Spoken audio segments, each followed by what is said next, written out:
السلام علیکم دوستو، سحری و افطاری کی غذائیں اور احتیاطیں۔ روزہ ہماری بخشش و مغفرت کا بہترین ذریعہ ہونے کے ساتھ ہماری جسمانی صحت و تندرستی کا بھی ضامن ہے، جیسا کہ فرمان مصطفیٰ صلی اللہ علیہ وسلم ہے، یعنی روزہ رکھو صحت یاب ہو جاؤ گے۔ سحری میں کیا کھائیں؟ سحری رسول کریم صلی اللہ علیہ وسلم کی سنت ہے۔ اس کا یہ فائدہ بھی ہے کہ اس سے روزے میں قوت حاصل ہوتی ہے۔ نمبر 1، سحری میں دودھ اور اس سے بنی اشیاء کا استعمال کیجیے۔ نمبر 2، چکی کے آٹے کی روٹی، دلیا یا باسمتی چاول یا دال روٹی وغیرہ استعمال کیجیے کہ ان سے بھوک دیر میں لگتی ہے۔ نمبر 3، دہی توانائی برقرار رکھتا ہے۔ کوشش کر کے دہی گھر میں ہی بنائیں، کیونکہ گھر میں بنائے ہوئے دہی میں کیلشیم زیادہ ہوتی ہے۔ نمبر 4، دہی میں زیرہ، الائچی یا خوبانی شامل کر کے کھانا اور لسی پینا بھی مفید ہے۔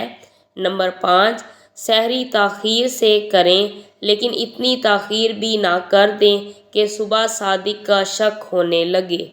نمبر 6، بغیر شکر والے جوس یا دودھ والے جوس پیجیے کہ پیاس کم لگے گی۔ نمبر 7، سحری میں شوربے والا سالن استعمال کرنا چاہیے۔ نمبر 8، بچوں کو سحر و افطار میں پروٹین والی غذاؤں کے ساتھ دودھ والا شربت دیجیے۔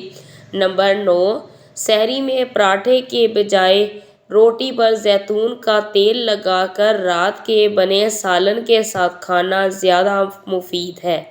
نمبر 10، روزے کا دورانیہ طویل ہو تو پیاس سے بچنے کے لیے کھجور کے شیک میں ORS ڈال کر پی لیں، یہ پانی کی کمی سے محفوظ رکھے گی۔ نمبر 11، شوگر کے مریض اگر سحری میں کھجور کھائیں تو بلڈ پریشر اور شوگر لیول ٹھیک رہتا ہے۔ کھجور قوت کو بحال رکھتی ہے۔ سحری میں کیلا کھانا بہت ہی مفید ہے۔ افطاری میں کیا کھائیں؟ نمبر 1، روزہ رکھنے سے شام کے وقت کمزوری محسوس ہونے لگتی ہے، جبکہ کھجور کھانے سے جلد توانائی بحال ہو جاتی ہے، کیونکہ یہ غذائیت سے بھرپور ہوتی ہے اور کھجور سے افطار کے پیچھے یہی حکمت کار فرما ہے۔ نمبر 2، دن بھر نہ کھانے سے معدے میں تیزابیت ہو جاتی ہے اور کھجور میں ایسی معدنیات اور نمکیات ہوتی ہیں جو تیزابیت پر قابو پا لیتی ہیں۔ نمبر 3، افطاری کے بعد کے اوقات میں پانی کا زیادہ سے زیادہ استعمال کیجیے تاکہ دن کے وقت جسم میں پانی کی کمی سے بچا جا سکے۔ نمبر 4، روزہ کھولنے کے لیے کھجور، دہی، پانی یا تازہ پھلوں کے رس نوش کیجیے۔ نمبر 5، ایسے پھل اور سبزیاں جن میں پانی کی وافر مقدار موجود ہو، مثلاً خربوزہ، تربوز، کھیرا، ٹماٹر، انگور، سنترا، پپیتا اور انناس وغیرہ کا استعمال بہت مفید ہے۔ نمبر 6، رمضان میں زیادہ سے زیادہ موسمی پھل استعمال کریں۔ نمبر 7، افطاری میں ان غذاؤں کا انتخاب کریں جو معدنیات سے بھرپور، نرم اور جلد ہضم ہونے والی ہوں۔ نمبر 8، کولڈ ڈرنک اور بازاری مشروبات کی بجائے روایتی مشروبات مثلاً لسی، شکنجی، فالسے کا شربت اور ملک شیک وغیرہ پینا آپ کی صحت اور جیب دونوں کے لیے مفید ہے۔ نمبر 9، افطار کے بعد نماز مغرب مسجد میں باجماعت ادا کریں تاکہ افطار اور کھانے کے درمیان وقفہ ہو جائے اور فرض بھی ادا ہو جائے۔ ایسا کرنے سے کھانا کچھ کم کھایا جائے گا اور ہمارا وزن بھی قابو میں رہے گا۔ نمبر 10، بیمار حضرات خصوصاً ذیابیطس یا دل کے امراض میں مبتلا افراد کو اپنے معالج کے مشورے سے کھانا پینا چاہیے۔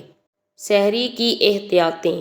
نمبر 1، سحر اور افطار میں متوازن خوراک ہی صحت کی ضامن ہوتی ہے۔ نمبر 2، سحری کے دوران ایک ساتھ بہت زیادہ پانی پی لینا نقصان دہ عمل ہے۔